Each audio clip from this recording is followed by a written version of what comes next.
বন্ধুরা, আশা করি সকলেই ভালো আছেন। স্পোর্টস রিভিউ হাব চ্যানেলে আপনাদের সবাইকে স্বাগত। ইন্ডিয়া 2024 অলিম্পিকে দ্বিতীয় পদক জয় করল। 10 মিটার এয়ার পিস্তল মিক্সড ইভেন্টে ইন্ডিয়ার মনু ভাকর এবং সরবজত সিং ব্রোঞ্জ জিতলেন।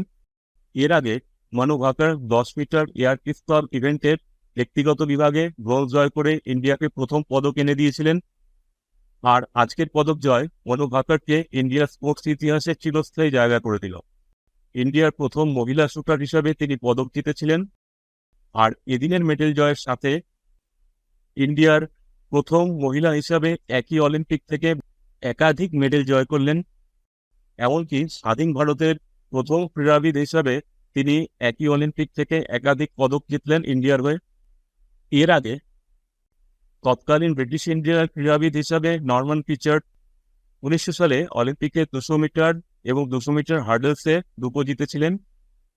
আর পিভি সিন্ধু এবং সুশীল কুমারের একাধিক অলিম্পিক মেডেল আছে, কিন্তু তারা একটি অলিম্পিক থেকে একাধিক মেডেল পাননি। ইন্ডিয়ার 22 বছর বয়সী শুটার মনু ভাকর সেই কঠিন কাজটাই করে দেখালেন। ব্রোঞ্জ মেডেলের ম্যাচে মনু ভাকর এবং সরবজত সিং সাউথ কোরিয়াকে 16-10 করে পরাস্ত করে ব্রোঞ্জ জিতলেন। ইন্ডিয়া কিন্তু শুরুটা ভালো করেনি।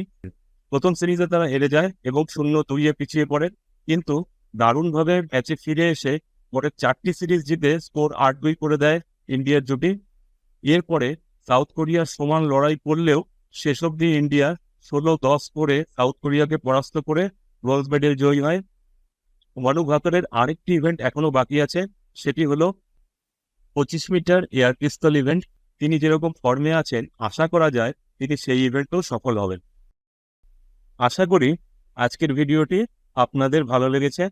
ভিডিওটি শেষ অবধি দেখার জন্য আপনাদের সবাইকে আন্তরিক ধন্যবাদ।